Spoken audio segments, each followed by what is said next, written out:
70% of valedictorians are girls, yet only 4% of S&P 500 CEOs are women. Why is this still the case in 2016? It just makes no business sense. When I was in business school, 50% of my class was women, but in the investment and finance courses, it was closer to 25%. I don't think this is because women aren't interested or adept at the subject matter, but rather, they're not interested in careers where the cultures are perceived as not being supportive of women. If you don't feel welcome, it's just not a place you want to be. I want to explore the importance of gender diversity and how we, all of us, can better support women in leadership. I am an optimist. I believe if we come together as a business community, we can move to a new workplace paradigm. We can drive business success. We can drive business results. I follow many amazing women leaders and role models who have pushed us to get more women in leadership, and these efforts are hugely important. But I think it's time for a new goal. Our goal is not getting more women into leadership. Our goal is creating more successful businesses. Gender and diversity are part of how we reach this goal, not what the end goal is. To do this effectively, we need to create environments that women can be their authentic selves, that women can develop their own leadership styles and be comfortable acting in them. We shouldn't just be mimicking and mirroring our male colleagues around us. When rooms are full of differing views and we feel comfortable speaking up and sharing them, problem solving for clients and for customers becomes game-changing, progressive, and ultimately fun. Unfortunately, this is rare in today's workplace, especially for women. These are complex challenges, or we would have solved them years ago. So let's get real and talk about why it's taking us so long. First, it's just a fact. Women are the ones that have babies, and it's a good thing. Having children changes us. Yes, it means we take some time away from the workplace, but we gain perspective, resilience, empathy, patience, and unfortunately a few stretch marks as well. In 2003, Lisa Belkin coined the term opt-out in her New York Times Magazine article, where she describes the phenomenon of female Princeton graduates who were leaving the workforce after having children. I get it. I vividly remember early in my career listening to an important mentor of mine, and she was sharing her story of how she was doing deals from her hospital bed just hours after having her son. I remember thinking to myself, that is not going to be me. My generation is going to change this. But unfortunately, I was in the same place years later, doing an interview with the Wall Street Journal just hours after I had my third child. I know personally how hard it is to change these cycles, but I believe we can get there. I know we can get there. I would argue that those Princeton graduates who opted out didn't do so because they didn't want to work. They just didn't want to be in environments where they didn't feel welcome, comfortable, confident, where they couldn't feel and see a path to success. In many cases, they actually opted in to work in their communities, to leading school foundations, to leading boards, community organizations, places where they felt valued, where they knew their voice mattered, where they could make a difference. Businesses are missing out on having these women's perspectives at the table in their leadership. And on the flip side, these community organizations are missing out on getting more men involved. We just need to find better ways to support women and men during the childbearing years. We need to keep them engaged in leadership over the long term. So second, compensation is still an issue. Women are getting paid 77 cents to the dollar. When you look at the cost of childcare, especially with multiple children, you realize what a huge problem this is. According to the National Bureau of Economic Research, working hours have increased 14.4%. That's 1.5 hours a day if you work 50 hours a week. Another way to think of it is it's missing breakfast and dinner with my kids. And who wouldn't want to have dinner with them? So how do families cope with these increasing working hours? The reality is, in most families, it's the woman that steps back because of that imbalance in compensation. In my family, it happened in the opposite way. I graduated from business school before my husband, so I was on a different pay level when we had children.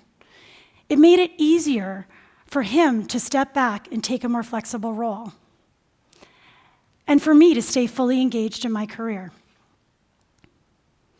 So, biology and the current state of compensation are both important factors. But the most important barrier is the unconscious gender bias. In 2003, Harvard Business School did a study on the perceptions of men and women in the workplace. They divided a class into 2 equal groups, and they read a case about a successful entrepreneur. In one group, the entrepreneur's name was Heidi. In another group, the second group, the entrepreneur's name was Howard. They were surveyed after they read the case, and the results were groundbreaking. They saw the entrepreneurs as equally knowledgeable, but Heidi was seen as bossy, selfish, and significantly less desirable to work for. The only difference was the gender of the entrepreneur, and the perceptions of their leadership were dramatically different. Gender bias isn't only seen in the business environment. We also see it in orchestras. Men have dominated orchestras for years until they started doing blind auditions. When musicians audition behind a curtain, and women don't wear high heels so you can't hear their shoes, it's amazing what happens. Women are 50% more likely to make it to the final round of auditions. Before blind auditions, the top 5 orchestras had fewer than 5% women. After blind auditions, it's now 30%. If you're a woman, you felt this unconscious bias frequently, even from some of the most well-intentioned colleagues. I can't tell you the number of times a fellow board member or a fellow colleague has turned to me and said, "You remind me so much of my daughter." I know they mean it as a compliment, but how can I be seen as an equal when they're linking me to their child? Or the number of times I take a male client out to dinner. The server almost always puts the bill in front of him, assuming he's going to pay. Even when we have a seat at the table, our voices and our credit cards are not valued in the same way. I think of gender as an S-curve problem that needs an S-curve solution. S-curves are frameworks that businesses use to describe their growth trajectory over time. Revenues and sales start slowly. They then hit a tipping point where they'll begin to grow, sometimes even exponentially. And as they mature, they plateau and flatten out. To re-accelerate growth, you need to jump to a new S-curve. Successful businesses jump to more and more S-curves over time to keep their growth. Think about Apple. When they released the iPod, they jumped to a new S-curve. So why is this relevant for gender? I see the first gender S-curve as the male-dominated S-curve. This has been in place for centuries. Some women have worked, primarily in the home, in healthcare, in education. The second gender S-curve is the male-biased S-curve. This came into place in the mid-1900s, particularly after World War II. This is an S-curve where women were participating, but where their full potential as leaders, influencers, and thought leaders is not fully being harnessed. So now we get to the third S-curve. This is the gender-inclusive S-curve. This is the S-curve where women aren't just participating, they're thriving, where the full potential of women as leaders is being unlocked, and in turn, this is unlocking advantages for businesses, driving business success. In this fully actualized S-curve, the 70% of valedictorians that are girls are engaged in leadership. They're part of the solution. They're part of the successful stories of companies. So how do we get there? How do we jump to the new S-curve? First, we need to start a new conversation.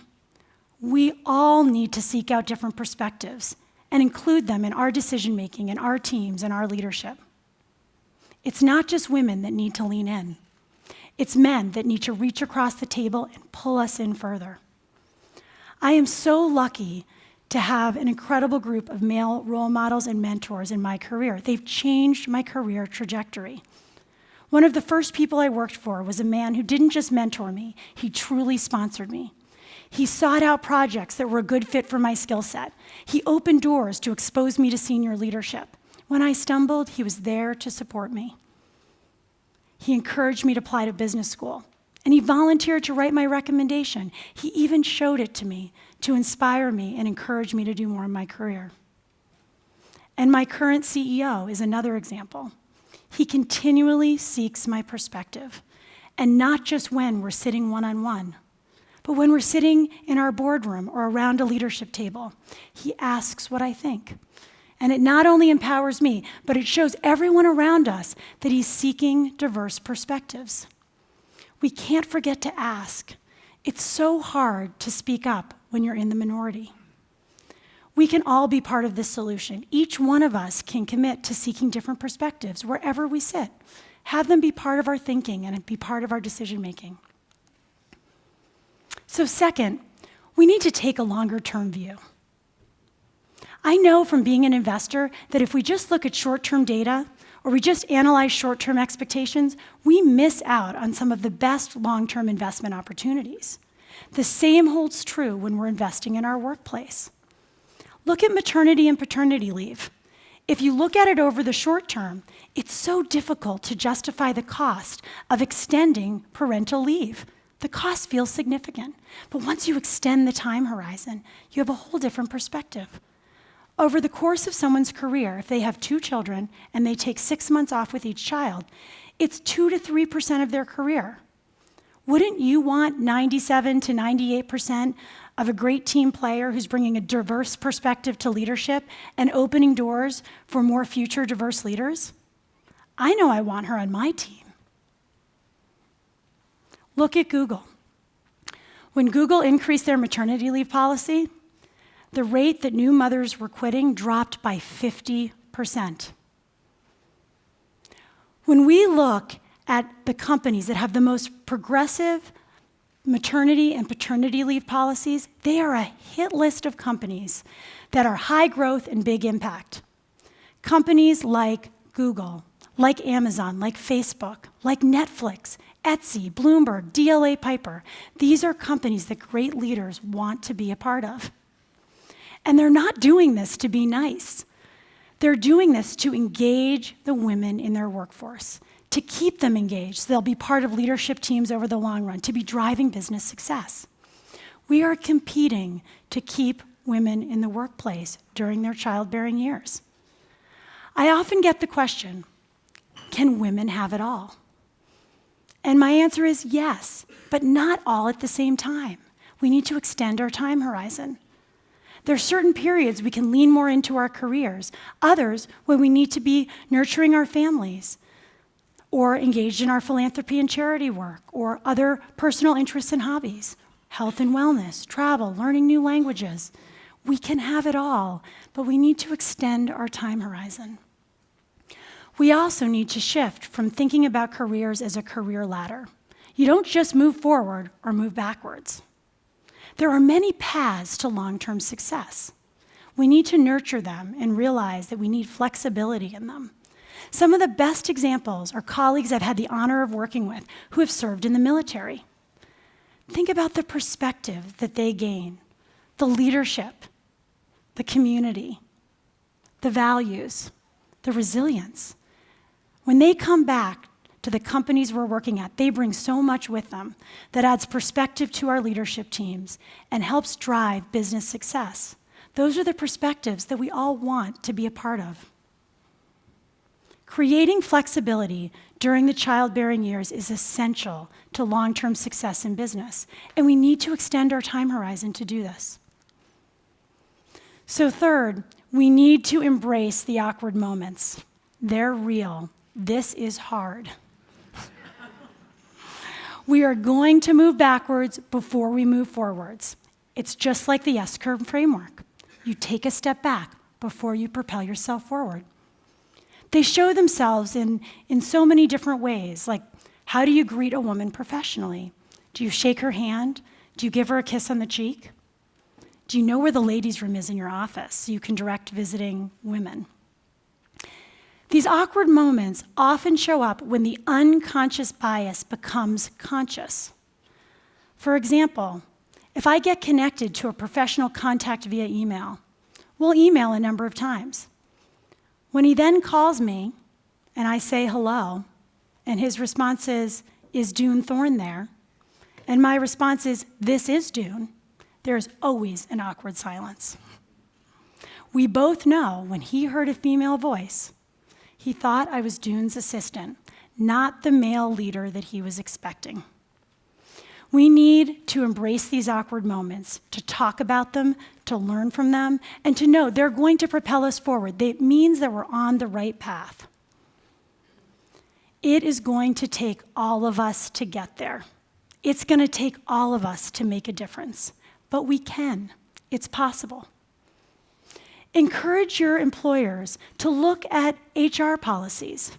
Look at maternity and paternity leave policies. We know some colleagues will leave their jobs to support families, but we want that to be their choice. Not because they don't feel supported, empowered, and confident that they have a long-term successful career path there. Look at compensation. The cost seems so significant in the short term to getting to equal pay, but over the long term, the cost of losing great talent is so much greater. Push your CEO and your leadership team to clearly identify and define successful paths for women in your companies. We need to visualize them. We need to see that they're not just straight up. They sometimes take some moves to the side, and that's okay. It's the end goal that matters. Don't wait for women to speak up. Ask them, ask for their point of view. And most importantly, don't judge them if the perspective is different. That's what we want. We want different perspectives. And last, we need to embrace those awkward moments. They're going to happen, they're real. They're how we know we're on the right path. We know we're making a difference. This isn't easy, but I've seen the benefit of being comfortable and confident and sitting at a leadership table knowing that my voice and my perspective is changing the direction of the conversation and of the decisions being made. I know we can get there. I know this is possible. Imagine a world where 70% of valedictorians who are girls have the same opportunity to feel empowered, supported, and confident in their career paths as their male counterparts. Imagine a world where both men and women choose career paths based on where they can add the most value and where they can bring their authentic selves to the table. Imagine a world where we move to career matrices and we help both men and women find the flexibility they need to nurture their families without long-term career and economic loss. The companies that succeed in full gender inclusion are the companies that will be leading their fields 5, 10, and 20 years from today. Thank you.